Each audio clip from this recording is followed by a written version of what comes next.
আল্লাহ তাআলা দরবারে লাখ কোটি শুকরিয়া আদায় করি যে আল্লাহ রব্বুল আলামিন আমাদেরকে মাগরিবের সালাত জামাতের সাথে আদায় করার পর কোরআনের তাফসীরের দর্শে বসার তৌফিক দান করেছেন। এজন্য আমরা সকলে অন্তরের অন্তঃস্থল থেকে হৃদয়ের গভীর থেকে সবাই সম্মিলিতভাবে উচ্চ কণ্ঠে কালিমাতুশ শুকর আদায় করি আলহামদুলিল্লাহ। আল্লাহ তাআলার অশেষ মেহেরবানি আমরা আজকে হচ্ছে চতুর্থ তাফসীরের কোর্স। আমরা অলরেডি তিনটা কোর্স আমরা করেছি। প্রথম কোর্সে আমাদের আলোচনা ছিল কোরআন পরিচিতি। কোরআন হচ্ছে আল্লাহ তাআলার কালাম, কোরআন হচ্ছে আল্লাহ তাআলার বাণী, আল্লাহ তাআলার পক্ষ থেকে নাযিলকৃত, আল্লাহ তাআলার পক্ষ থেকে সংরক্ষিত, সন্দেহমুক্ত, অবিকৃত, সংস্কারমুক্ত, সার্বজনীন গ্রন্থ, আসমানী গ্রন্থ, মহাগ্রন্থ আল কোরআনুল কারীম, যা আমাদের জীবনের গাইডলাইন, যা মানব জাতির জন্য কিয়ামত আগ পর্যন্ত আসনেওয়ালা সকল মানুষের জন্য প্রেসক্রিপশন, গাইডলাইন, জীবন সমস্যার সমাধান, মহাগ্রন্থ আল কোরআন। আমরা সূরাতুল ফাতিহা হচ্ছে কোরআনে কারীমের প্রথম সূরা। সূরাতুল ফাতিহা হচ্ছে কোরআনে কারীমের ভূমিকা। ফাতিহা শব্দের অর্থ কি? ভূমিকা। এই সূরাতুল ফাতিহা এর আরেকটি নাম রয়েছে উম্মুল কোরআন, উম্মুল কিতাব। এগুলো আমরা আলোচনা করেছি, জাস্ট আবার একটু স্মরণ করা বাকি, একটু মুযাকারা। কোরআন সূরাতুল ফাতিহা আরেকটি আকর্ষণীয় চমৎকার নাম আছে, সেটা হলো শিফা। শিফা মানে হচ্ছে আরোগ্য দান, শিফা মানে হচ্ছে প্রেসক্রিপশন। সূরা ফাতিহা হচ্ছে মানব জাতির প্রেসক্রিপশন। সূরা ফাতিহা হচ্ছে আত্মিক সকল রোগের মহা ঔষধ। সূরা ফাতিহা আত্মিক রোগের মহা ঔষধ। আমরা সেখানে আলোচনা করেছিলাম জীবন সমস্যার সমাধান, কোরআন কিভাবে সমস্যার সমাধান করবে, ব্যক্তিগত সমস্যা, পারিবারিক সমস্যা, সামাজিক রাষ্ট্রীয় সব সমস্যার সমাধান কোরআন দিবে। বিশেষ করে আত্মিক যত সমস্যা আছে, অহংকার, হিংসা, বিদ্বেষ, জীবন, পরনিন্দা, পর সমালোচনা, মানুষের সাথে অসৎ আচরণ করা, এই যে সমস্যাগুলো আছে, এই যে রূপগুলো আছে, এই রূপগুলোর সমাধান দিবে সূরাতুল ফাতিহা। এই সূরাতুল ফাতিহা যার সূচনা হয়েছে আলহামদুলিল্লাহি রাব্বিল আলামিন। আমরা আলহামদুলিল্লাহ শব্দের ব্যাখ্যা শুনেছিলাম যে আলহামদুলিল্লাহ এমন এক কালিমা যেটা শুকরিয়া আদায় করার জন্য আল্লাহ রব্বুল আলামিন নির্ধারণ করেছেন। আল্লাহ তাআলার পক্ষ থেকে আল্লাহ তাআলার প্রশংসা জ্ঞাপন করার জন্য আল্লাহ তাআলাই নিজে চয়ন করেছেন এমন একটি কালিমা, সেই কালিমা হচ্ছে আলহামদুলিল্লাহ। এই কালিমাটি এত দামি একটি কালিমা, হাদিস শরীফের মধ্যে রাসূলের কারীম সাল্লাল্লাহু আলাইহি ওয়াসাল্লাম ইরশাদ করেছেন যে ব্যক্তি দৈনিক 100 বার আলহামদুলিল্লাহ পাঠ করবে সকাল বিকাল, আল্লাহ রব্বুল আলামিন আল্লাহ তাআলার রাস্তায় 100 ঘোড়া দান করলে যে সওয়াব হবে সেই সওয়াব দান করবে। সুবহানাল্লাহ। কত চমৎকার! এই আলহামদুলিল্লাহ হচ্ছে সর্বক্ষেত্রে, আমি সুখে থাকি, দুঃখে থাকি, সুস্থ থাকি, অসুস্থ থাকি, সর্ব অবস্থায় সকল ক্ষেত্রে আলহামদুলিল্লাহ। আল্লাহ তাআলার প্রশংসা, আল্লাহ আমাকে যা রেখেছেন, যে অবস্থায় রেখেছেন সেই অবস্থায় আল্লাহ তাআলার প্রশংসা, আলহামদুলিল্লাহ। এক্ষেত্রে একটা সূত্র হলো দুনিয়া এবং আখিরাত, ইহকাল এবং পরকাল। পরকালের ক্ষেত্রে, ইবাদতের ক্ষেত্রে উপরের দিকে তাকান, আর দুনিয়ার ক্ষেত্রে নিচের দিকে তাকান। এখন যিনি মনে করেন কোনোভাবে জীবনযাপন করছেন, মোটামুটি ভাবে চলতে ফিরতে পারছেন, প্রতি মাসে তার 50 থেকে 60,000 টাকা বেতন পেয়েছে, তার ফ্যামিলিতে ভালো চলছে। এখন সে তার দৃষ্টিটা কোন দিকে থাকবে? সে যদি দৃষ্টি দেয় যে আমি তো মাত্র ভাড়া থাকছি, আরেকজন তো ছয়তলা বিল্ডিংয়ে পারে, তার দিকে যদি দৃষ্টিটা যায় তাহলে তার দুনিয়ার প্রতি আকর্ষণ বেড়ে যাবে। যে ছয়তলা বিল্ডিংয়ের মালিক আছে সে যদি দৃষ্টি যায় যে আমার তোমার একটা বিল্ডিং, আরো কেমন বহু লোক আছে যাদের দুইটা তিনটা চারটা করে দিল, তার দিকে দৃষ্টি দেয়। এইভাবে দুনিয়ার ক্ষেত্রে উপরের দিকে দৃষ্টি দেয় সমস্যা, আকর্ষণ তাকে আশা বড় হবে, শান্তি পাবে না। এক্ষেত্রে চিন্তা করবে আমি তো সুস্থ অবস্থায় আছি, আমি তো জীবনযাপন করতে পারতেছি, এবং বহু মানুষ আছে জীবনযাপন করতে পারতেছে, বহু কষ্ট হচ্ছে, তার দিকে যখন দৃষ্টি যাবে তখন একটা সান্ত্বনা পেয়ে আলহামদুলিল্লাহ বলে যায়। আমরা কি বুঝলাম? সূত্রটা হচ্ছে দুনিয়ার ক্ষেত্রে নিচের দিকে তাকান, পরকালের ক্ষেত্রে ইবাদতের ক্ষেত্রে উপরের দিকে তাকান। এখন যিনি 5 ওয়াক্ত নামাজ পড়েন, যিনি 5 ওয়াক্ত নামাজ পড়েন তিনি কার দিকে তাকাবেন? আমি তো 5 ওয়াক্ত নামাজ পড়ি, মুখে মাত্র 3 ওয়াক্ত পড়ে, 4 ওয়াক্ত পড়ে, ফজর নামাজ পড়ে, তার দিকে দৃষ্টি যাবে। যিনি 5 ওয়াক্ত নামাজ পড়ছে তার দৃষ্টি যাবে। আমি তো মাত্র 5 ওয়াক্ত নামাজ পড়ছি, আর কেউ তাহাজ্জুদ নামাজ পড়ছে, আওয়ামী পড়ছে, ইশরাক পড়ছে, দৃষ্টিটা তার দিকে যাবে, উপরের দিকে যাবে। ঠিক আছে? তাহলে এই শান্তি পাওয়া যাবে, সার্বক্ষণিক আল্লাহ তাআলা সব এবং রহমত নিয়ামত প্রাপ্ত হবে। এক্ষেত্রে এই সূত্রটা আমাদের সবাইকে আল্লাহ তাআলার সিদ্ধান্তের উপর সন্তুষ্ট থাকার তৌফিক দান করুন। আমিন। আমরা বলেছিলাম যে আপনাদেরকে জিজ্ঞাসা করি কেমন আছেন, সবাই বলি তো আমরা কি ভালো আছি। যিনি ডায়াবেটিস আক্রান্ত, যিনি শারীরিক রোগে আক্রান্ত, তিনিও বলছেন ভালো আছেন। এটার কি অর্থ? শারীরিকভাবে আমি সাময়িক সময়ের জন্য অসুস্থ থাকলেও এই অবস্থার উপরে আমি আল্লাহ তাআলার উপর সন্তুষ্ট, এই জন্য আলহামদুলিল্লাহ। আলহামদুলিল্লাহ আলা কুল্লি হাল, সর্ব অবস্থায় আল্লাহ তাআলার প্রশংসা। আল্লাহ তাআলা আমাকে যখন যে হালতে রাখেন সেই অবস্থায় আল্লাহ তাআলার প্রশংসা করা আলহামদুলিল্লাহ। এজন্য আমরা একটি শিরোনাম বলেছিলাম, আল্লাহ যা করে ভালোর জন্যই করে। সরকার যা করে আল্লাহ যা করে ভালোর জন্যই করে। এর জন্য আমরা একটা ঘটনা শুনেছিলাম, সেটা আপনারা কি করছেন? তাহলে এখান থেকে রেজাল্ট পাওয়া থাকবে আল্লাহ তাআলার উপর সর্বক্ষণিক সবসময় সন্তুষ্ট থাকা, এটা একটা বিশেষ নিয়ামত। আল্লাহ তাআলার উপর সুধারণা রাখা, আল্লাহ তাআলা এমন সত্তা যিনি অবতারিকী, অসীম রহমতের অধিকারী, অসীম জ্ঞানী। যখন কেউ ছিল না, যখন কিছু ছিল না, তখন কে ছিলেন? আল্লাহ। যখন কেউ থাকবে না, কিছুই থাকবে না, তখন কে থাকবে? আল্লাহ। তাহলে আল্লাহ তাআলা এমন সত্তা যিনি পূর্বেও ছিলেন, বর্তমানেও আছেন, ভবিষ্যতেও থাকবেন। তিনি ওয়াজিবুল উজুদ, তার অস্তিত্ব আবশ্যকীয়। সেই মহান আল্লাহ রাব্বুল আলামিনের তৌফিকে আমরা এখানে বসতে পেরেছি, এজন্য আবার শুকরিয়া করি আলহামদুলিল্লাহ। আমরা প্রশংসার একটি চমৎকার দোয়া গত সপ্তাহে আমরা শিখেছিলাম, সেটা আবার পুনরাবৃত্তি করতে চাই। সেটা হলো এমন একটি দোয়া প্রশংসা যে দোয়াটি এক সাহাবী পড়ার পরে ফেরেশতারা যখন সেই দোয়া আল্লাহ তাআলার কাছে নিয়ে গিয়েছিলেন, তখন জিজ্ঞাসা করেছিলেন, আল্লাহ এই দোয়া, এই কালিমার কি প্রতিদান আমি দেব, কি সওয়াব দেব? তখন আল্লাহ রাব্বুল আলামিন বলেছিলেন, যাও সেটাই লিখে রাখো, তার প্রতিদান আমি স্বয়ং নিজে দিব। সেই দোয়াটা কি ছিল?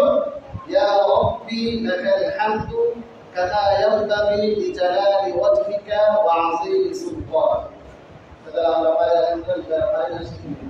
একবার আমার সাথে বলবেন, সবাই একসাথে বলবেন, একসাথে বলবেন, কেউ আগে করে বলবেন না। আমার বলা শেষ, এক সেকেন্ড পরে আমরা বলবেন, ইয়া রাব্বি, ইয়া রাব্বি। সবাই একসাথে বলে একই আওয়াজে বলবেন, ইয়া রাব্বি, ইয়া রাব্বি। ইয়া রাব্বি, ইয়া রাব্বি। লাকাল হামদু, লাকাল হামদু। কামা ইয়ানবাগি, কামা ইয়ানবাগি।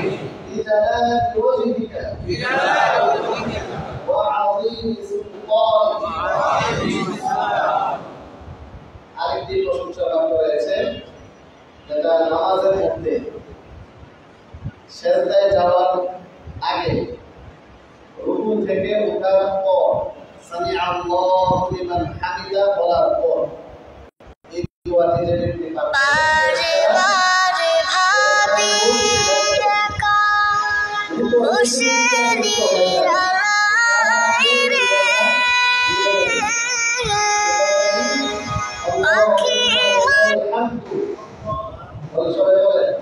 اللهم لك الحمد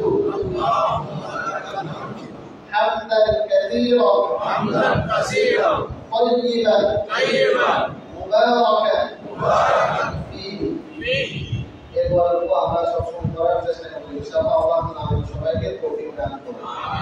আজকে আমাদের সূরা ফাতিহার তৃতীয় পর্ব তাফসীর যেটা হবে সেটা হচ্ছে মালিক ইয়াউমিদ্দিন। এর আংশিক তাফসীর হয়েছিল, কিছু অংশ বাকি রয়ে গেছে। দেখেন প্রথম অনুবাদ আমরা সবাইকে বলি আলহামদুলিল্লাহি রাব্বিল আলামিন। সমস্ত প্রশংসা আল্লাহ তাআলার জন্য, যিনি জগৎ সমূহের প্রতিপালক। বলেন জগৎ সমূহের প্রতিপালক কে? আল্লাহ। জগৎ সমূহের সৃষ্টিকর্তা কে? আল্লাহ। আমাদেরকে রিজিক দান করেন কে? আল্লাহ। আমাদেরকে জীবন দান করেছেন কে? আল্লাহ। আমাদেরকে মৃত্যু দিবেন কে? আল্লাহ। সব কিছু তার রূপে আল্লাহ। আল্লাহ তাআলার পরিচয় এখানে পুরো আল্লাহ তাআলা পরিচয় এখানে দিয়েছেন আল্লাহকে রব্বুল আলামিন, যিনি সমস্ত জগতের প্রতিপালক, সমস্ত জগতের সৃষ্টিকর্তা, সমস্ত জগতের শক্তির মহান উৎস আল্লাহ তাআলা। তারপরে আল্লাহ তাআলার পরিচয় বলে দিয়েছেন আর-রহমান আর-রহিম, যিনি মহান দয়ালু, পরম অসীম দয়ালু, পরম করুণাময়। ইয়া রহমান আর রহিম এর বিস্তারিত আলোচনা মুহাম্মদ রহমতকে করণীয় কি সেটা আমরা আলোচনা করেছি। তারপরে মালিক ইয়াউমিদ্দিন, বিচার দিবসের মালিক। এখানে স্বাভাবিকভাবে রহমতের আলোচনা হয়, দেখবেন রহমতের আলোচনা, ফজিলতের আলোচনা এগুলো শুনতে মনে হয় যে সবাই জান্নাতে যাবে। জান্নাতে যাওয়া ছাড়া কোনো বিকল্প নাই। আল্লাহ তাআলা যে রহমত, যেভাবে আল্লাহ তাআলা ক্ষমা করছেন, ক্ষমা করবেন। পরকালের কোনো নিশ্চয় করোনা হাদিস আসছে যে একজনের নাম যদি কার কোনো আলেমের নামের সাথে মিলে যায় তাকেও আল্লাহ তাআলা ক্ষমা করে দিবেন। এই যে রহমতের আলোচনাগুলো শুনতে থাকলে মনে হচ্ছে যে আল্লাহ তো আমাকে ক্ষমা করে দিবেন।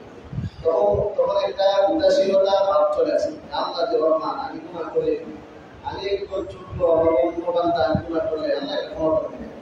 তখন আল্লাহ তাআলা সতর্ক করার জন্য বলেন, না শোনো, মালিক ইয়াউমিদ্দিন, তিনি বিচার দিবসের মালিক। একটা সময় এমন আসবে যার প্রত্যেকটা বিষয়ে পুঙ্খানুপুঙ্খ বিচার হবে, হিসাব হবে। তো এই আয়াতের ব্যাখ্যা আমরা আগে বলেছিলাম তাফসীরের সূত্র, যে কুরআনের ব্যাখ্যা, এক আয়াতের ব্যাখ্যা কুরআনের অন্য আয়াত দ্বারা করা এটা সবচেয়ে শক্তিশালী তাফসীর। দেখেন মালিক ইয়াউমিদ্দিন এই বিষয়টা সামনে রাখেন। তারপরে সূরাতুল জিলজাল এর শেষের দুই আয়াত, ফামান ইয়ামাল মিসকালা যাররাতিন খায়রান ইয়ারা ওয়া মান ইয়ামাল মিসকালা যাররাতিন শাররান ইয়ারা। যে ব্যক্তি যাররা পরিমাণ ভালো কাজ করবে, তার মানে হচ্ছে অনুপরিমাণ, পরমাণু পরিমাণ। এই অনুপরিমাণ যে ব্যক্তি ভালো কাজ করবে সেটার প্রতিদান দিবেন কে? আল্লাহ। ওয়া মান ইয়ামাল শাররান ইয়ারা, যে ব্যক্তি অনুপরিমাণ খারাপ কাজ করবে, মন্দ কাজ করবে, গুনাহের কাজ করবে, তার বিচার করবে কে? আল্লাহ।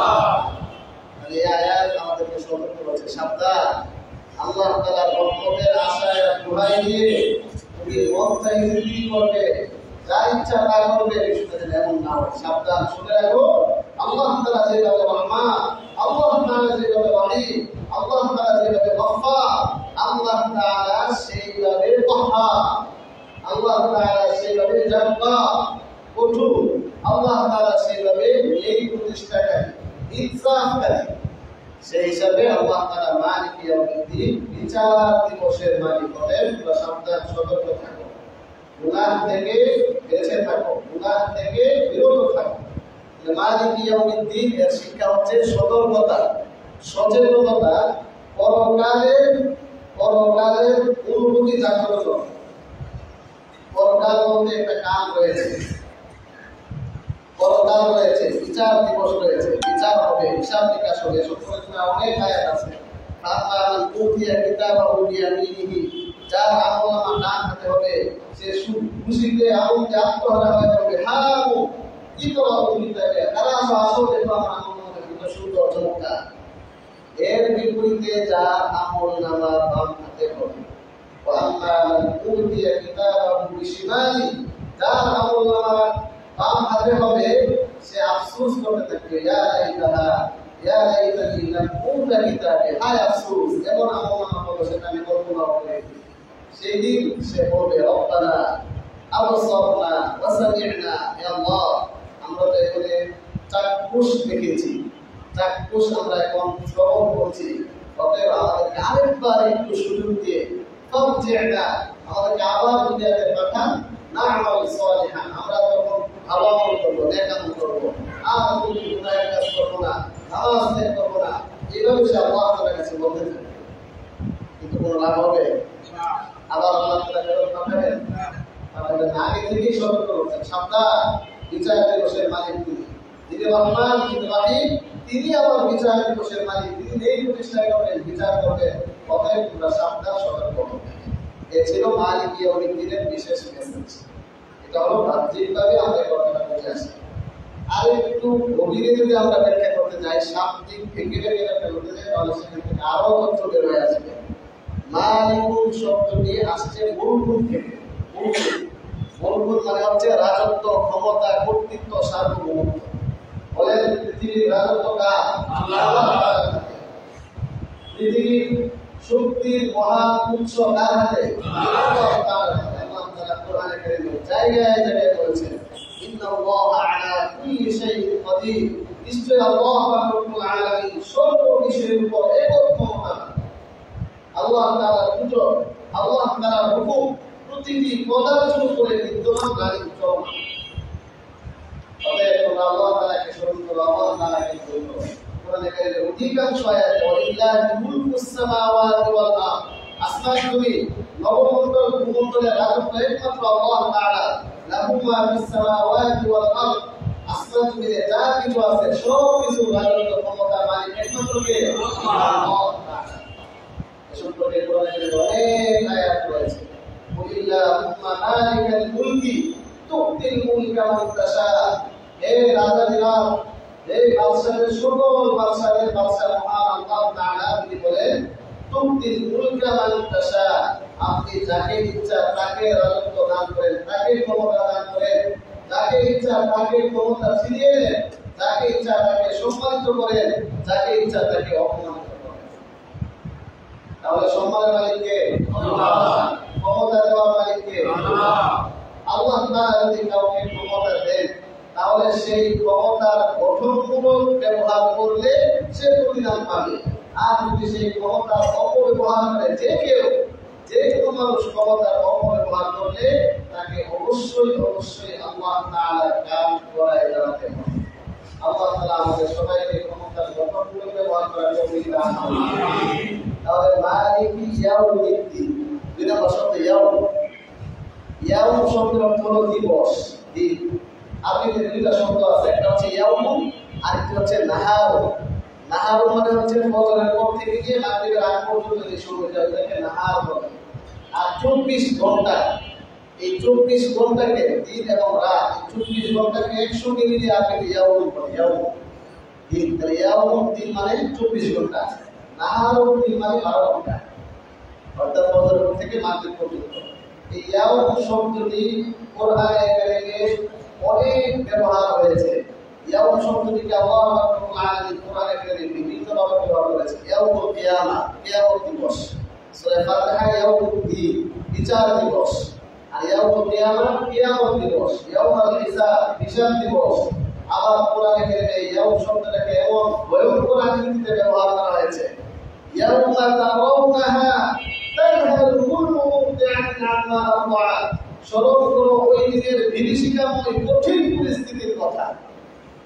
যেখানে ইয়াউম শব্দের ব্যবহার, ইয়াউমা তারাউনাহা, স্মরণ করো ওই দিনের বিভীষিকাময় কঠিন পরিস্থিতির কথা, যেদিন প্রত্যেক মানুষ সে তাকে নিয়ে ব্যস্ত থাকবে। একজন দুগ্ধদানকারী, স্তন্যদানকারী মা তার সন্তানকে দুধ পান করানোর বিষয়টি ভুলে যাবে। তাযহালু কুল্লু মুরদিআতিন আম্মা আরদাআত ওয়া তাদউ কুল্লু যাতি হামলিন হামলাহা, এবং অনেক প্রেগনেন্ট মহিলা, গর্ভবতী মহিলা, অন্তঃসত্ত্বা মহিলা তার বাচ্চা প্রসব হয়ে যাবে, সে টেরও পাবে না। এবং ভয়াবহ পরিস্থিতি হবে, ভয়াবহ পরিস্থিতি, মহাপ্রলয়। কোরআনে কারীমের 1/3 শুধু মহাপ্রলয়, পৃথিবীতে ধ্বংস হবে তার বর্ণনা রয়েছে, এবং ভয়ঙ্কর বর্ণনা রয়েছে। কি যে হয় অবস্থাটা, যেখানে বলা হয়েছে ইদা শামসু কুবিরাত, যখন সূর্য আলোহীন হয়ে পড়বে, ওয়া ইদা নুজুমুন কাদারাত, তারকাগুলো ছিটকে পড়বে। কি বলে, একটা তারকা যদি পৃথিবী নামক গ্রহের মধ্যে ছিটকে পড়ে তাহলে পৃথিবীটার কি অবস্থা হবে? যে পৃথিবী থেকে 13 লক্ষ গুণ বড়, পৃথিবী থেকে 33 কোটি গুণ বড় তারকা আছে, সেই তারকা যদি পৃথিবীতে ছিটকে পড়ে তার অস্তিত্ব বোঝা পাওয়া যাবে। ওয়াইদাল জিবালু সুইরাত, পাহাড়গুলো যখন চলমান হয়ে যাবে, সেই বিশাল পাহাড়, সেই পাহাড় যদি চলমান হয়ে আমাদের সকল বিল্ডিংগুলোতে এসে লেগে যায় তাহলে কেমন ভয়াবহ অবস্থা হতে পারে। সেই পাহাড়ের ভয়াবহ অবস্থা 4 থেকে 5 বছরের ভয়াবহ অবস্থা করে বর্ণিত হয়েছে। তারপরে ওয়াইদাল উফুশু কুশিরাত, বন্য পশুগুলো যখন আমাদের জনসমাগমে চলে আসে, বড় বড় জন্তুগুলোতে বাঘ, ভালুক, সাপ, বিচ্ছু সহ আরো যত প্রাণী আছে, এগুলো ভয়ঙ্কর প্রাণীগুলো যদি আমাদের সাধারণ অবস্থাতে চলে আসে তাহলে পরিস্থিতিটা কেমন হবে, কি পরিমাণ ভয়াবহ হতে পারে। এই জন্য মালিক ইয়াউমিদ্দিন, ইয়াউম শব্দটি ভয়াবহ পরিস্থিতির তার ব্যবহার হয়েছে। তারপরে আসছে দিন শব্দটি, মালিক ইয়াউমিদ্দিন। এই দিন শব্দটি 4 থেকে 5টি অর্থ আছে। কম বেশি শুনে রাখি যে আল্লাহ বলেছেন সূরা ফাতিহার মধ্যে যে দিন শব্দটি ব্যবহার হয়েছে এর অর্থ বিচার, বিচার দিবস। এর দিন মানে কি? বিচার। এর দিন মানে কি? বিচার। দিন শব্দের আরেকটি অর্থ হচ্ছে ধর্ম। দিন মানে কি? ধর্ম। আল্লাহ পাক রব্বুল আলামিন বলেন ইন্না দ্বীনা ইনদাল্লাহিল ইসলাম, নিশ্চয়ই আল্লাহ তাআলার নিকট মনোনীত ধর্ম একমাত্র ইসলাম। এখান থেকে আমাদের দৃষ্টিভঙ্গি, আমাদেরকে দৃষ্টিভঙ্গি সঠিক করতে হবে। এক্ষেত্রে আমরা অনেকে ভুল দৃষ্টিভঙ্গি লালন করি।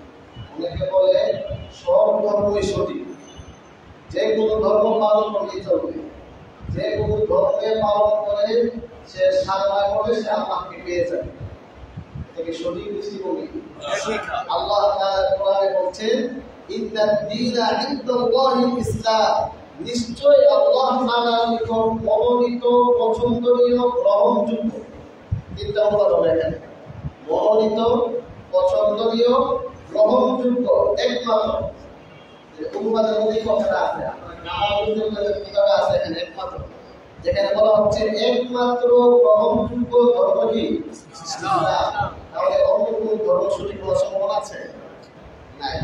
এটা আল্লাহ তাআলা স্পষ্ট করে বলেছেন ওয়া ইয়ারতাদি গায়রা ইসলামি দীনা, ইসলাম ছাড়া অন্য কোনো ব্যবস্থাপনাকে যদি সে গ্রহণ করে তাহলে ইউকবালা মিনহু, মুশরিক কারো লাম মাগাও মুশরিক কারো রাজি নাম করে বুঝবেন, লা ইউকবালা মিনহু, হারগিজ নেই, মুশরিক কারো সেটা গ্রহণ করা হবে। এখান থেকে আমাদের সুস্পষ্ট সন্দেহমুক্ত আকীদা। আকীদা বাংলা কি? আকীদা মানে হচ্ছে সন্দেহমুক্ত বিশ্বাস। আকীদা মানে হচ্ছে সন্দেহমুক্ত বিশ্বাস। সন্দেহযুক্ত না সন্দেহমুক্ত? হ্যাঁ, সন্দেহমুক্ত বিশ্বাসকে আকীদা বলে। তাহলে আমরা এখান থেকে সন্দেহমুক্ত একটি বিশ্বাস আমরা পেলাম, সেটা হলো ইসলাম ধর্মই একমাত্র আল্লাহ তাআলার কাছে গ্রহণযোগ্য হবে। অন্য ধর্ম পালন করার স্বাধীনতা রয়েছে।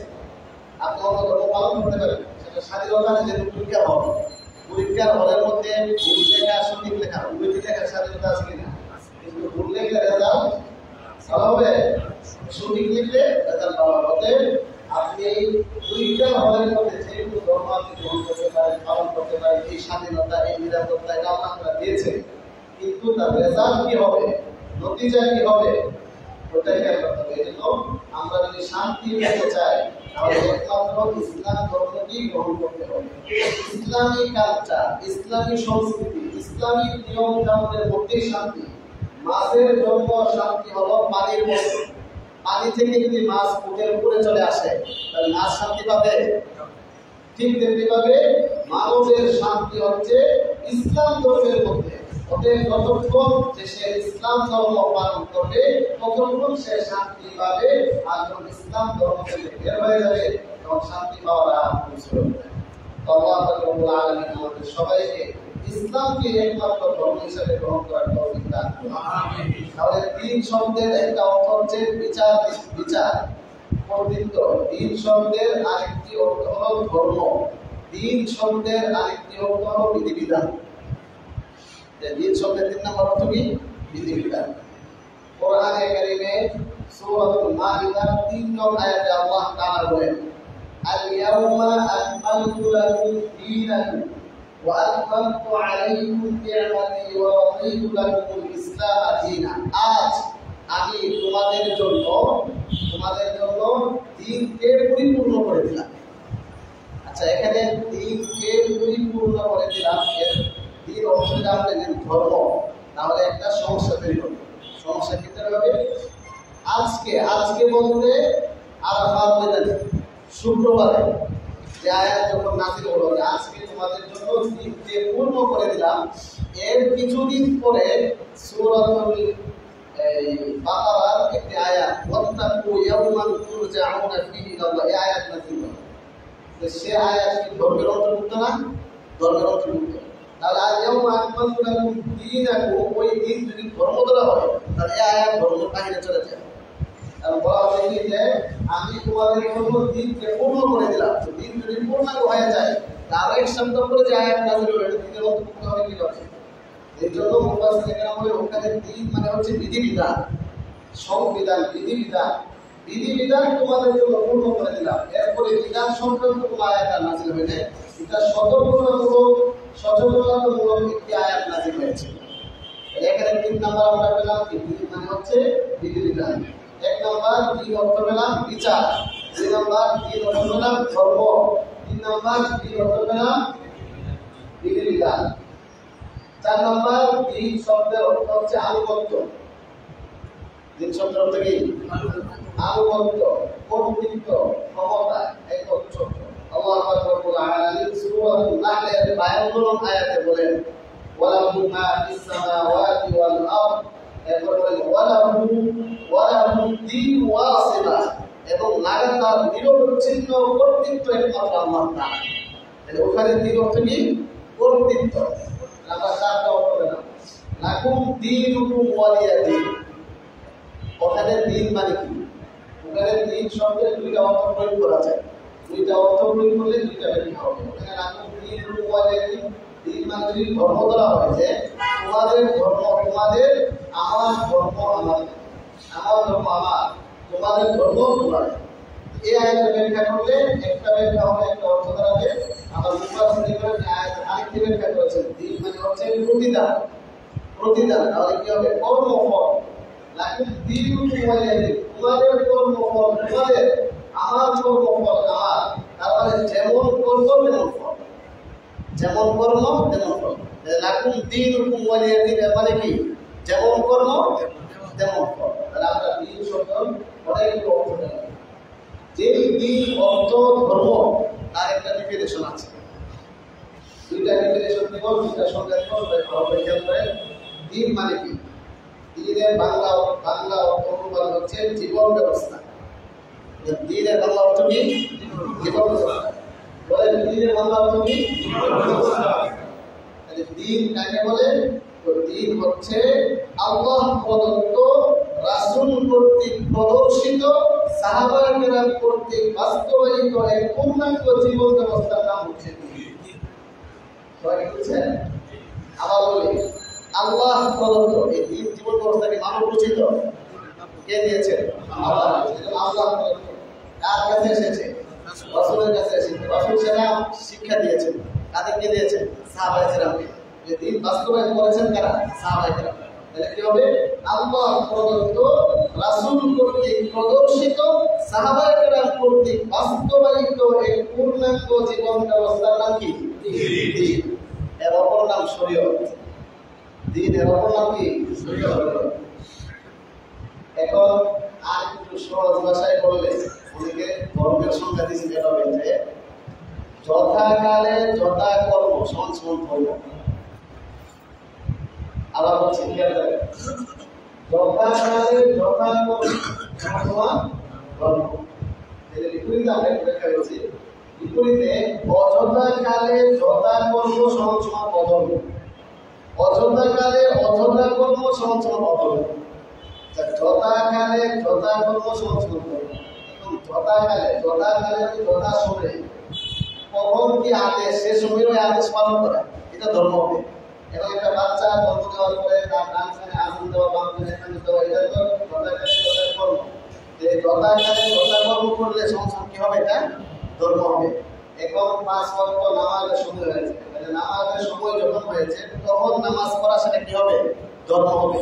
এখন নামাজের সময় শেষ, আপনি নামাজ পড়লেন, ধর্ম হবে। তাহলে যথাকালে যথাকর্ম, অযথাকালে যথাকর্ম। নামাজের সময় শেষ, আপনি এখন কর্মটা করতেছেন, কিন্তু অযথাকালে। নামাজ তো সুন্দর জিনিস, যথাকর্ম। অযথাকালে যথাকর্ম সমান সমান অধর্ম, সমান সমান কি, এটা ধর্মের বিষয় না। যাকে অনেকে প্রশ্ন করে যে তুমি ভালো নাকি, আল্লাহ প্রদত্ত, রাসূল কর্তৃক প্রদর্শিত, সাহাবায়ে কেরাম কর্তৃক বাস্তবায়িত পূর্ণাঙ্গ জীবন ব্যবস্থা কি ধর্ম। আমরা পূর্ণাঙ্গ জীবন ব্যবস্থার ধর্মকে আমরা পালন করতে চাই, পূর্ণ শান্তির ভিতরে। এখানে আল্লাহ তাআলা নির্দেশনা কি, ইয়া আইয়ুহাল্লাযীনা আমানু, হে ঈমানদারগণ, উদখুলু ফিস-সিলমি কাফা, তোমরা ইসলাম ধর্মকে পরিপূর্ণরূপে মানো। আংশিক না পরিপূর্ণ? এখন পরিপূর্ণ মানার জন্য পরিপূর্ণ জানা শর্ত, কথা বুঝছেন? পরিপূর্ণ মানার জন্য আল্লাহ তাআলা বলেছেন তোমরা ইসলামকে 100% মানো। না আমি ইসলামকে 10% মানি, তাহলে কি করবে ঘটনাটা? এজন্য আল্লাহ তাআলা বলেন ইয়া আইয়ুহাল্লাযীনা আমানু ইত্তাকুল্লাহ, হে ঈমানদারগণ, তোমরা আল্লাহর নামকে ভয় করো, হাক্কা তুকাতিহি, যথাযথভাবে, যেভাবে ভয় করা উচিত সেভাবে ভয় করো। ওয়ালা তামুতুন্না ইল্লা ওয়া আনতুম মুসলিমুন, তোমরা মুসলিম না হয়ে মৃত্যুবরণ করিও না। আচ্ছা, মুসলিম না হয়ে মৃত্যুবরণ করলে এর মানে হচ্ছে পরিপূর্ণ ইসলামকে মেনে তারপরে যদি মৃত্যুবরণ করে। আমার মরণ কখন আসে আমি জানি, যে কোনো সময় চলে আসতে পারে। এজন্য আমাদেরকে সতর্ক হয়ে আমাদেরকে সর্বোচ্চ সাধ্য অনুপাতে, আমার যতটুকু সাধ্য আছে সেই সাধ্য অনুপাতে ইসলামের বিধানকে পালন করতে হবে। অতএব আল্লাহ তাআলার কখন কি আদেশ তা জেনে সেই অনুপাতে আমল করতে হবে। তাহলে আমি মুসলিম। কি মুসলিম? পূর্ণাঙ্গ মুসলিম, না হলে আংশিক মুসলিম। এখন ধার্মিক, আমরা এখানে যারা আছি আমরা কি ধার্মিক না অধার্মিক? বলেন ধার্মিক না অধার্মিক? ধার্মিক। আচ্ছা, এবার ধার্মিক শব্দটাকে ভাঙে, ধার্মিক, পূর্ণাঙ্গ ধার্মিক, অর্ধ ধার্মিক, পার্সেন্টেজ ধার্মিক। এখন এখন যদি সবাই আমরা সবাই ধার্মিক, তবে পূর্ণাঙ্গ ধার্মিক কিনা? দ্বিতীয় প্রশ্ন আছে, পূর্ণাঙ্গ ধার্মিক কিনা, অর্থাৎ সকল বিধান মানে কিনা? এবং অর্ধ ধার্মিক, এখন আমি 5 ওয়াক্ত নামাজ পড়ি, ঠিক আছে, নামাজ 5 ওয়াক্ত পড়লাম, রোজা রাখলাম, হজ করলাম, কিন্তু পর্দা করলাম না, আবার ওদিকে সুদ ঘুষের সাথে জড়িত রইলাম, অন্যায়ের সাথে জড়িত রইলাম, অপরের হক মারার সাথে জড়িত রইলাম, আত্মীয়তার সম্পর্ক ছিন্ন করলাম। এটা কি ধার্মিক? ফুল পার্সেন্টেজ ধার্মিক, শেষে পার্সেন্টেজ ধার্মিক। কিন্তু আমাকে চিন্তা করতে হবে যে আমি কি পার্সেন্টেজ ধার্মিক কিনা, অর্ধ ধার্মিক কিনা। আমি যদি অর্ধ ধার্মিক হয়ে থাকি তাহলে আমি ফুল ধার্মিক হতে হবে। আমি যদি 20% ধার্মিক হয়ে থাকি তাহলে আমাকে 100% হতে হবে। আমি যদি 60% হয়ে থাকি তাহলে আমাকে 100% হতে হবে। তা কারা হবা? আল্লাহ তাআলা। আল্লাহ তাআলা বলছেন হে ইমানদারগণ, তোমরা ইসলামকে 100% মানো। তারা ইসলামকে 50% মানে, তাহলে আর কি পরিপূর্ণ মুসলিম হলাম? এটা আল্লাহ তাআলা বলেন সাবধান, শুনো, মরণের আগে ফুল ধার্মিক হয়ে যাও।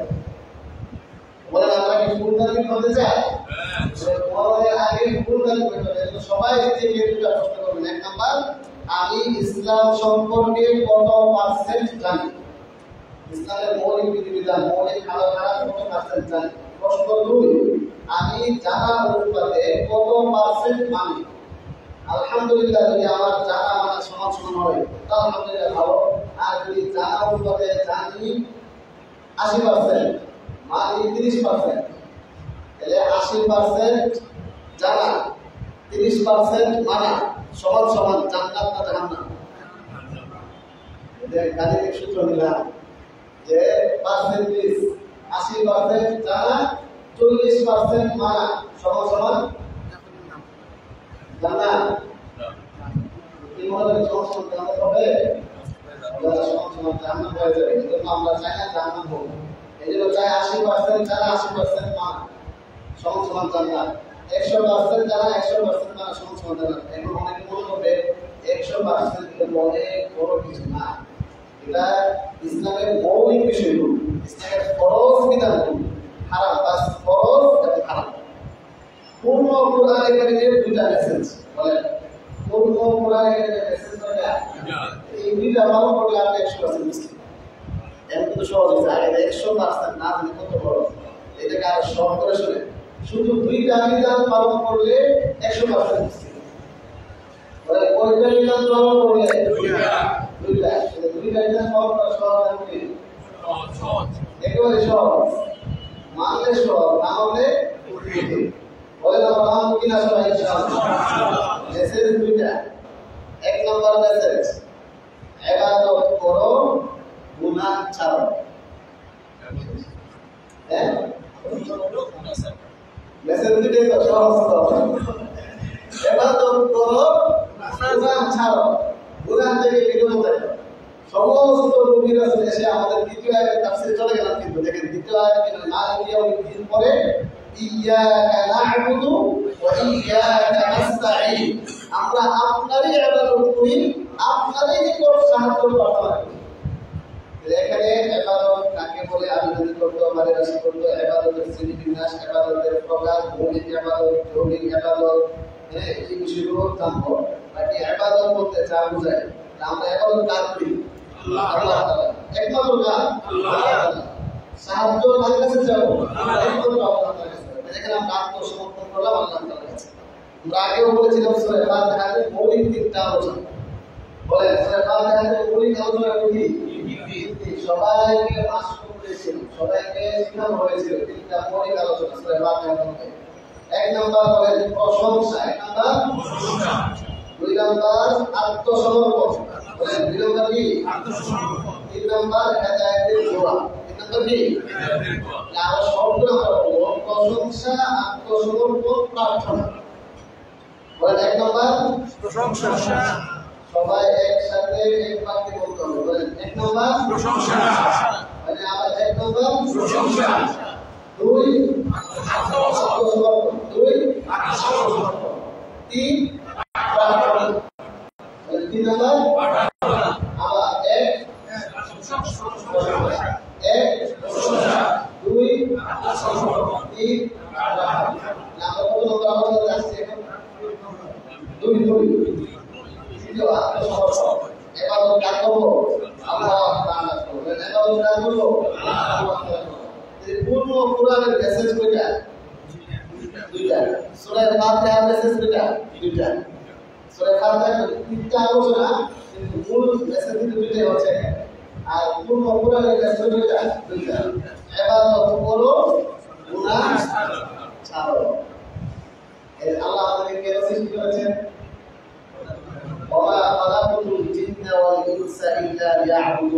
আমি মানব জাতি এবং জিন জাতিকে সৃষ্টি করেছি একমাত্র এখন কিন্তু মেসেজ একটা হয়ে গেল। কারণ এখন 11 শব্দটা যখন বের করতে হবে, গুনাহ করা কি ইবাদত না গুনাহ ছাড়া ইবাদত? তাহলে গুনাহ করা ইবাদত না ছাড়া ইবাদত? এটা গুনাহ ছেড়ে তুই মেসেজ একটা হয়ে গেল। একটাই মেসেজ, সেটা কি? এক আল্লাহর ইবাদত করা। এক আল্লাহ ইবাদত করা। এই ইবাদতটার দুইটা ভাগ হয়ে গেল, কিছু পালনীয়, কিছু বর্জনীয়।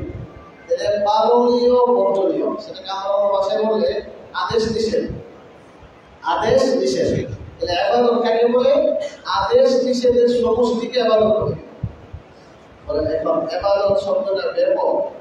ইবাদত শব্দের অনেক অর্থ আছে।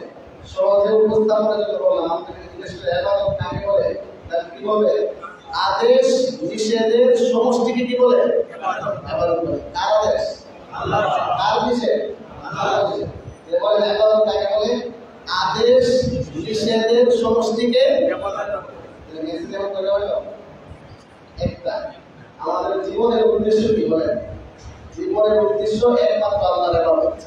বলেন জীবনের উদ্দেশ্য কি? একমাত্র আল্লাহর ইবাদত। আমরা আল্লাহর ইবাদত করব বলে প্রত্যেকদিন পাঁচ ওয়াক্ত নামাজের প্রত্যেক রাকাতে এই কথার স্বীকৃতি ইনফিরাদি ভাবে ইস্তেমাই ভাবে যখন আপনি জোর রাখে 4 রাকাত থেকে একটা নামাজ পড়েন আপনি বলেন ইয়াকা না'বুদু ওয়া ইয়াকা নাস্তাঈন তখন ইবাদত করব আল্লাহ তাআলার এই কথা স্বীকৃতিটা এককভাবে দিলেন ইনফিরাদি একক আর যখন ইমাম সাহেবের সাথে আমরা সবাই একসাথে নামাজ পড়ি সবাই জোর থাকে ইমাম সাহেব বলতে থাকে ইয়াকা না'বুদু ওয়া ইয়াকা নাস্তাঈন ইমাম সাহেব কিছু ইমাম সাহেবটা বলে নাকি আমাদের সহ আমরা সম্মিলিতভাবে সকলে সম্মিলিতভাবে এই কথার স্বীকৃতি দিলাম একমাত্র আপনারই ইবাদত করি একমাত্র আপনারই ইবাদত সাহায্য প্রার্থনা করি। এখন ইবাদত শব্দের একটু ব্যাখ্যা দিই যে ইবাদত শব্দের আবিধানিক অর্থ হলো আনুগত্য। অনেক অর্থ আছে দেখেন ইবাদত শব্দের আবিধানিক অর্থ কি আনুগত্য বিনয় দাসত্ব এই শব্দটা অনেক সুন্দর ইবাদতের ইবাদত শব্দটি আব্দুল থেকে আসছে আব্দুল বান্দা ইবাদত অর্থ দাসত্ব ইবাদত অর্থ কি দাসত্ব দাসত্ব ভূত তাহলে ইয়াকা না'বুদু ওয়া ইয়াকা নাস্তাঈন থেকে একটা শিক্ষা হলো দাসত্ব ভূতকে জাগ্রত করা। সারা জীবন তো আমরা শুনছি ইয়াকা না'বুদু আমরা আপনার ইবাদত এই কথার মর্ম কি এই কথার উপলব্ধি কি এই কথার রহস্য তাৎপর্য বাস্তবতাটা কি ইয়াকা না'বুদু এই কথাটার বাস্তবতা তাৎপর্য হলো দাসত্ব ভূত জাগ্রত করা। সবাই মুখস্থ করে তারপরে এখানে যাচ্ছি ইয়াকা না'বুদু এই অংশটা শুধু এই অংশটা পুরো লেখা নেই আয়াত আছে সব হাদিস আছে সবগুলো সাথে যা হলো মানবিক অস্তিত্বে দাসত্ব ভূত জাগ্রত করা। কি ভূত দাসত্ব ভূত আমরা দাস আল্লাহ তাআলার গুলি আমরা গোলাম আল্লাহ তাআলা কি গুলি তাহলে গোলাম আর গুলির সম্পর্ক আবেদ এবং মাহবুদের সম্পর্ক আমরা হলাম আবেদ আর আল্লাহ হলেন মাহবুদ লা ইলাহা ইল্লাল্লাহ ইবাদতের যোগ্য একমাত্র কে আল্লাহ। দেখেন আমরা ইয়াকা না'বুদু লা ইলাহা ইল্লাল্লাহ মিনাস নিচি লা ইলাহা ইল্লাল্লাহ ইবাদতের যোগ্য একমাত্র আল্লাহ তাআলা উপাসনার যোগ্য একমাত্র আল্লাহ তাআলা। এই ইয়াকা না'বুদু মানে কি ইবাদত কার করব আল্লাহ তাআলা। এখান থেকে শিক্ষাটা হচ্ছে দাসত্ব ভূত বুঝছেন প্রত্যেকটা জিনিসের একটা অনুভূতি আছে অনুভূতি ভূত মানে হচ্ছে অনুভূতি ভূত মানে কি আমরা যদি বলি সিসি ক্যামেরা ভূত মানে আমরা এখানে যারা বলছি সিসি ক্যামেরা লাগানো আছে আমরা যদি জানি যে এখানে সিসি ক্যামেরা লাগানো আছে কোন একটা লোক যদি চুরের মধ্যে সে মসজিদে ঢুকে আর ঢুকে সে দেখে সিসি ক্যামেরা আছে সে চুরি করবে সে চুরি করবো না কেন তার মধ্যে সিসি ক্যামেরার অনুভূতি জাগ্রত। এই সিসি ক্যামেরার অনুভূতি জাগ্রতটা এই হচ্ছে কি সিসি ক্যামেরা ভূত দেখি সিসি ক্যামেরা ভূত বুঝছে সিসি ক্যামেরা ভূত দাসত্ব ভূত যে আমি দাস আমি গোলাম হয়ে মুরিদের ভাবতে গেলে কি দাসত্ব ভূত আছে দেখেন দাসত্ব ভূত ছাত্রত্ব ভূত মুসল্লি ভূত প্রতীক ভূত। এখন মনে করেন আপনারা মুসল্লি আমি হলাম প্রতীক এখন একজন মুসল্লি যদি সে প্রতীক দাঁড়িয়ে করে তার এখানে বসে সে বয়স শুরু করে দেয় তাহলে মানুষ কি বলবে মানুষ দুই অবস্থা হবে তাকে পাগল বলবে আপনাকে বলবে যে পাগল বলবে। এখন দাসত্ব বোধের বিপরীত হচ্ছে প্রভুত্ব বোধ প্রত্যেকটা সে বিপরীত আছে কিন্তু দাসত্ব বোধ এই কথাটার বিপরীত কি প্রভুত্ব বোধ দাস এর বিপরীত কি প্রভু দাসত্ব বোধ এটা হলো পজিটিভ আর প্রভুত্ব বোধ এটা কি নেগেটিভ। এখন আমি দাস হয়ে আমি যদি প্রভুত্ব বোধ আমার মধ্যে থাকি প্রভু হওয়ার ভাব থাকে ফেরাউন যেগুলো দাবি করছিল সে কি বলেছিল আনা রব্বুকুমুল আ'লা রব সে গোলাম হয়ে কি দাবি করলো রব দাবি করলো কিন্তু ফেরাউন যখন রব দাবি করে তখনই একজন ফেরেশতা মানুষের সুন্দরে তাকে বলছিল আচ্ছা কোন গোলাম যদি সে মুনিবের জায়গায় বসে যায় নিজেকে মুনিব দাবি করে তার শাস্তি কি হবে তখন ফেরাউন বলছিল আরে কি দেখি গোলাম ভাইয়া মুনিবের দাবি করলে তো তারা বিভিন্ন সময় মারতে হবে, দুবাই তারা মারতে হবে, এই কথাটা লিখে রাখছি। এখন পরে পরে কি করলো, ফেরত দিলে রপ্তানি করে বসলো। রপ্তানি করলে এবং তার ফতোয়া অনুপাতে কিন্তু তার শাস্তি হবে, সাগর দিলে তাকে করতে হবে, মারতে হবে, তাকে সাগর দিলে মারা হবে। এই জন্য এখান থেকে খুব সতর্কতার সাথে বুঝতে হবে, আমি আল্লাহ তাআলার গোলাম, আমি আল্লাহ তাআলার দাস, আমি প্রভু নই। আমাদের প্রভুকে আল্লাহ আল্লাহ তাআলার ভয়, আল্লাহ তাআলা দেখছেন, এই কথার অনুভূতি। আল্লাহ তাআলা আমাকে দেখছেন। সিসি ক্যামেরা থাকলে আমার মালিক, আমার কোম্পানির মালিক দেখছেন, আমি এই জন্য টাকা পয়সা এদিক সেদিক করছি না, খুব সতর্ক সচেতন। অতএব বলেন আল্লাহ তাআলা কোন জায়গায় থাকলে দেখেন না? এমন একটা জায়গার নাম বলেন। এমন জায়গা নাই, ওটা আছে এমন জায়গা? এমন কোন জায়গা আছে যেখানে গেলে কেউ দেখবে না? সব লাগানো, হাই ক্লাস সব লাগানো, আল্লাহ দেখবে না? বলেন পৃথিবীর কোন জায়গায় আল্লাহ দেখে না? যেখানে সেখানেই যদি আল্লাহ তাআলা দেখেন, তাহলে আমাদের এই কথার অনুভূতি জাগ্রত থাকে কিনা? যাকে একটা পাপ কাজ করছি, একটা গুনাহের কাজ করছি, আমি রাত্রে একা একা, কেউ দেখছে না, দরজা লাগিয়ে আমি মোবাইল দিয়ে খারাপ কিছু সার্চ করলাম, সেটা কি আল্লাহ তাআলা দেখে না? আপনি ওটা আপনার ফোন দেখে ফেললে, আপনি হিস্ট্রি মুছে ফেললেন, কিন্তু এই হিস্ট্রি কি থাকবে না? আমার মনে থাকবে না? এই জন্য খুব সাবধান, সতর্কতা। ওই সাবধানতা, সতর্কতা, সচেতনতা, এটার নাম কি? তাকওয়া। ওটার নাম কি? তাকওয়া। তাকওয়া কাকে বলে? সাবধানতা, সতর্কতা, সচেতন থাকা। সাবধান, সতর্ক, সচেতন, যাতে কোনো গুনাহ না হয়ে যায়। আল্লাহ তাআলা নিষেধের মধ্যে যেন আমি চলে না যাই। এই যে একটা অনুভূতি, এই অনুভূতিটা আমাদের প্রায় সময় মুক্ত থাকে, জাগ্রত থাকে না। আমি যে দাস, হ্যাঁ, এই অনুভূতি আল্লাহ আমাকে দেখছেন, এই কথা মনে থাকে। যদি এই কথা বাস্তবিক প্রত্যেক কাল মনে থাকে যে আল্লাহ তাআলা দেখছেন, আর এটা ভিডিও হচ্ছে, এটা ভিডিও ফুটেজ করা আসল করে দেখানো হবে, আর বলা হবে ওয়ান্তাসুল ইয়াউমা আইয়ুহাল মুজরিমুন, এই পাপিষ্ঠ সম্প্রদায় আলাদা হয়ে যাবে। কি কত কোটি কোটি মানুষের সামনে যেদিন আল্লাহ তাআলা বলবেন ওয়ান্তাসুল ইয়াউমা আইয়ুহাল মুজরিমুন, এই পাপিষ্ঠ আলাদা হয়ে যাবে, তখন কি পরিমাণ ভয়াবহ অবস্থা হবে, কি পরিমাণ লজ্জাজনক অবস্থা হবে। ওই কথাটার অনুভূতি যদি আমার মধ্যে জাগ্রত থাকে, বলেন গুনাহ করা সম্ভব হবে? আল্লাহ তাআলা আমাদের সবাইকে দাসের যে অনুভূতি, আল্লাহ তাআলা যে আমাকে দেখছেন, এই কথার অনুভূতি আমাদের সবাইকে জাগ্রত করবে। এই কথার অনুভূতি সার্বক্ষণিক, যতক্ষণ থাকবে ততক্ষণ, যখনই এই অনুভূতিটা চলে যাবে তখনই মানুষ গুনাহ করে ফেলে। ইয়্যাকা না'বুদু ওয়া ইয়্যাকা নাস্তাঈন, আমরা একমাত্র কার ইবাদত করি? বলেন আল্লাহ তাআলার ইবাদত। সমস্ত নবী রাসূল, কোরআনে কারিমে 25 জন নবীর ঘটনা উল্লেখ করা হয়েছে। সমস্ত নবী রাসূল এসে এই কথা দাওয়াত দিয়েছে, ইয়া কওম উ'বুদুল্লাহ ওয়া লাকাদ আরসালনা নূহান ইলা কওমিহি। আল্লাহ বলেন, আমি নূহ আলাইহিস সালামকে তার সম্প্রদায়কে প্রেরণ করেছি।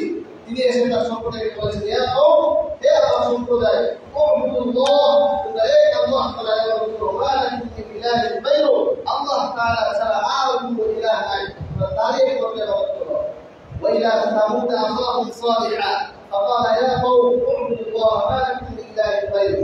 এবারে শুআয়ব আলাইহিস সালামকে প্রেরণ করেছেন, শুআয়ব আলাইহিস সালাম একই দাওয়াত দিয়েছেন, মুসা আলাইহিস সালাম একই দাওয়াত দিয়েছেন, ইব্রাহিম আলাইহিস সালাম একই দাওয়াত দিয়েছেন। সমস্ত নবী রাসূলের দাওয়াতের মিশন এটাই ছিল। কি ছিল?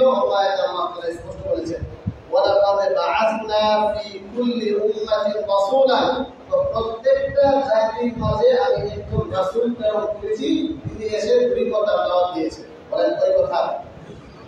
ওই যে আমরা আগে বলেছিলাম যে মেসেজ দুইটা, কিছু কিছু আয়াত থেকে প্রমাণ হচ্ছে মেসেজ একটা, আবার কিছু কিছু আয়াত থেকে প্রমাণ হচ্ছে মেসেজ দুইটা।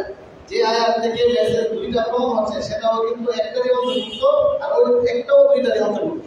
যেমন আছে যেখানে একটা ইবাদত করো, সেখানে আদেশ মানো, নিষেধ বর্জন করো, পালনের বিধানগুলো পালন করো, বর্জনের বিধানগুলো বর্জন করো। আবার এখানে দেখেন আল্লাহ তাআলা মেসেজ দিয়েছেন দুইটা, সমস্ত নবী রাসূল কি বললেন? প্রত্যেক রাসূল এসে তার কওমকে, তার সম্প্রদায়কে এই মর্মে দাওয়াত দিয়েছেন, উ'বুদুল্লাহ, তোমরা আল্লাহ তাআলার ইবাদত করো, ওয়াজতানিবুত তাগুত, এবং তাগুতকে বর্জন করো। দেখেন এগুলো দাওয়াত দুইটা হলো, একটা হলো আল্লাহর ইবাদত করো আর তাগুতকে বর্জন করো। তো তাগুত কাকে বলে, তাগুতকে বর্জন করার সিস্টেম থেকে আমরা তোমার ভাই আলোচনা করেছিলাম। আমরা ইয়াকুল কওম, যেখানে আল্লাহ তাআলা স্পষ্ট ভাষায় বলেছেন লা ইকরাহা ফিদ-দীন, ধর্ম নিয়ে বাড়াবাড়ি করা যাবে না, ধর্ম গ্রহণে দিন গ্রহণে কাউকে বাধ্য করা যাবে না। সত্য ভ্রষ্টতা স্পষ্ট হয়ে গিয়েছে। অতএব আমার ইয়াকফুর বিত-তাগুত, যে ব্যক্তি তাগুতকে অস্বীকার করবে, ওয়ায়ুমিন বিল্লাহ, আল্লাহ তাআলাকে বিশ্বাস করবে, ফাকাদ ইসতামসাকা বিল-উরওয়াতিল ওয়ুসকা, সে শক্ত মজবুত হাতলকে স্পর্শপূর্ণ ধরলো, এমন খুশিকে ধরলো এই খুশি নাম বিসওয়াম আলাহা, যেটা ছিন্নতা নয়, এই খুশি তাকে নিয়ে জান্নাতে প্রবেশ করাবে। সুবহানাল্লাহ।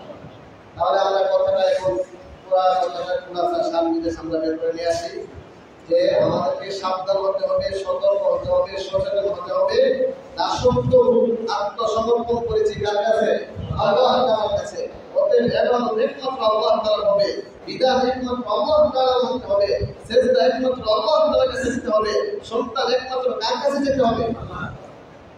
এই কথাটা এত সুস্পষ্ট কথাটা আমাদের সমাজে অনেকে বুঝে না। সন্তান হয়ে যায় জন্য বাবার কাছে চলে যায়, মাজারে চলে যায়, মাজারে গিয়ে সেজদা দিচ্ছে, বাবার কাছে যাচ্ছে, বাবা আমাকে সন্তান দাও, সন্তান হচ্ছে না। আমাকে একজন বলতেছে হুজুর, অনেক আগে, আরো 7-8 বছর আগে, 7-8 বছর বা 10 বছর আগে হবে, আমি বলেছিলাম কথাটা হুজুর আপনাদের বলেন বাবার পরিবারের সন্তান না চাইতে আমি বাস্তবতা জানি না। বাস্তবতা কি? বাস্তবতা আমার দীর্ঘ এই 10-12 বছর যখন আমার সন্তান হয় না, তখন আমার একজন কলিগ আমাকে বলছে তোমার সন্তান হবে, চলো একটা জায়গায় তোমাকে নিয়ে যায়। কোথায়? দেওয়ানবাগির দরবারে তাকে ওখানে যাওয়ার পরে সে বাবার কাছে সন্তান চাইছে, একটা ছাগল ওখানে দিছে, তারপরে তার সন্তান হয়েছে। ওই ঘটনা আমার সাথে আছে। আপনি দেওয়ানবাগিকে খারাপ করবেন, দেওয়ানবাগি চিনেন? তারা কি করুন দেখেন, আকীদা বিশ্বাস কোথায় গিয়ে চলে গেছে। সন্তান দেওয়ার মালিক একমাত্রকে আল্লাহ তাআলা। কখনো কখনো আল্লাহ তাআলা বান্দাকে পরীক্ষা করার জন্য হাদিস শরীফে আছে কি, আনা ইনদা ফান্দি আবদি, আমার বান্দা আমার প্রতি যেমন ধারণা করে তার সাথে তেমন আচরণ করি। এজন্য ফেরাউন নমরুদের ঘটনা আছে। নমরুদ যখন ওই আল্লাহকে হত্যা করার জন্য আকাশ থেকে তীর নিক্ষেপ করলো, আল্লাহ তাআলা ফেরেশতাদের মাধ্যমে সেই তীরের মধ্যে রক্ত লাগাই দিল। তখন মানুষের রক্ত কি হলো? আল্লাহ পুরো মেরে গেছে। তাহলে এই তীরের মধ্যে রক্ত কি করে লাগলো? এমন ঘটনা পরীক্ষার জন্য অবকাশ করতে পারে। শয়তান এমন করে দেয়, অনেক সময় জিন্নাতের মাধ্যমে এমন হয়। তাই ঈমান বিক্রি করা যাবে, আকীদা বিশ্বাসকে নষ্ট করা যাবে। আমরা এই কথা বিশ্বাস করি, ইবাদতের মালিক একমাত্র কে? আল্লাহ তাআলা। সাহায্য কার কাছে যেতে হবে? আল্লাহ তাআলার কাছে যেতে হবে। আল্লাহ তাআলার কাছেই সাহায্য প্রার্থনা করি, আল্লাহ তাআলার নিকটেই সাহায্য প্রার্থনা করি। ইবাদত একমাত্র কার জন্য করি?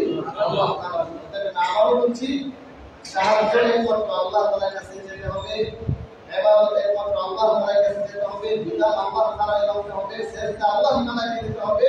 আল্লাহ তাআলা ছাড়া আর কারো সিজদা দেওয়া যাবে না। লা ইলাহা ইল্লাল্লাহ। রাসূলের তরিকা মানতে হবে, সুন্নাতের তরিকা চলতে হবে, মুহাম্মাদুর রাসূলুল্লাহ। তাহলে মোটামুটি আমাদের ইয়াকা না'বুদু এই জায়গাটার ব্যাখ্যা কিছু আমরা জানলাম।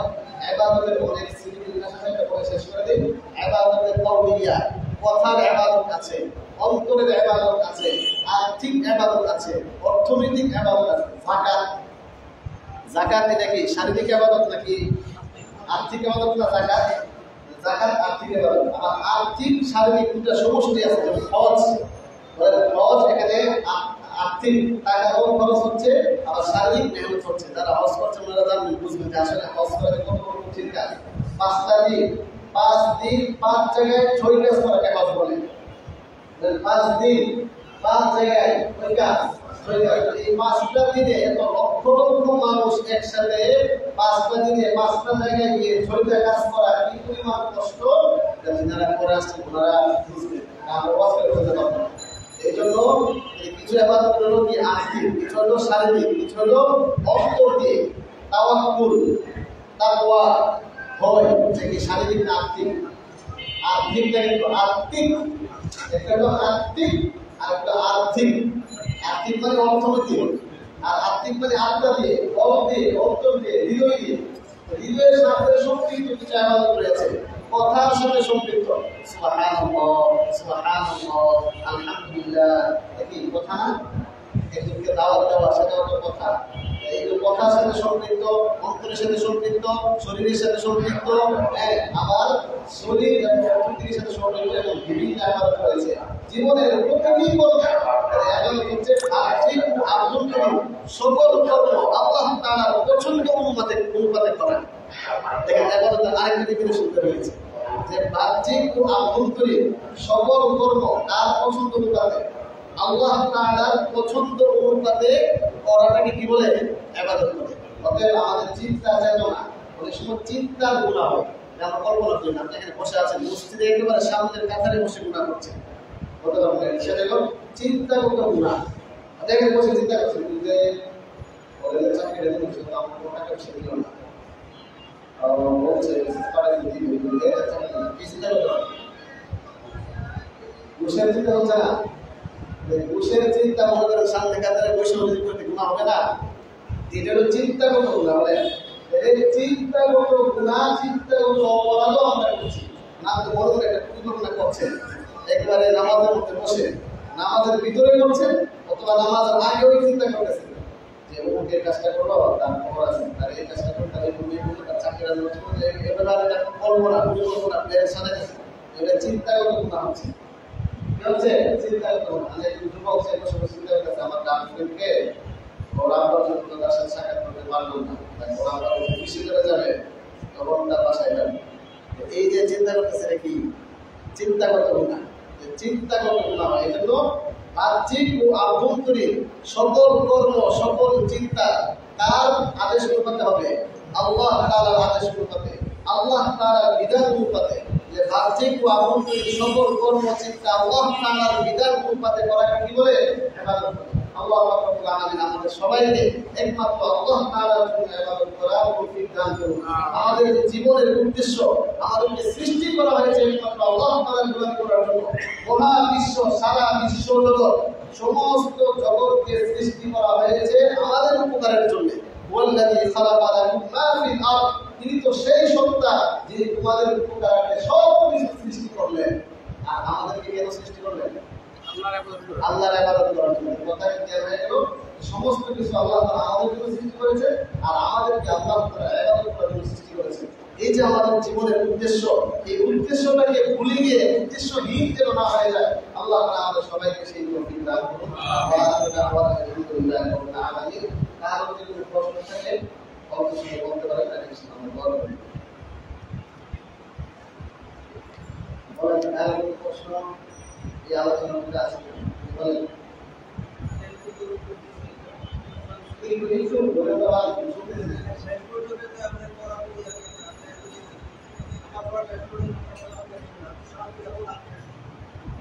এখানে সালাম কথা আত্তাহিয়াতু কুরুন, তারপরে দোয়া আছে।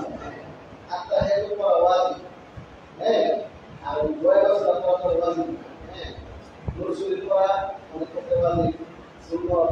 এইখানে যে আপনি ইমাম সাহেবের আগে যদি আপনার শেষ না হয়, ইমাম সাহেব শেষ করে সালাম দিলেন, আপনি সালাম দিলেন, এই তারাই বিহারের ইমাম, ইমামের অনুসরণ করা হয়। তারপরে আগার প্রশ্ন,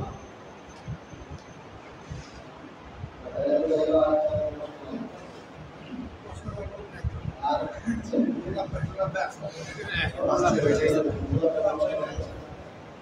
আচ্ছা ঠিক আছে, অবশ্যই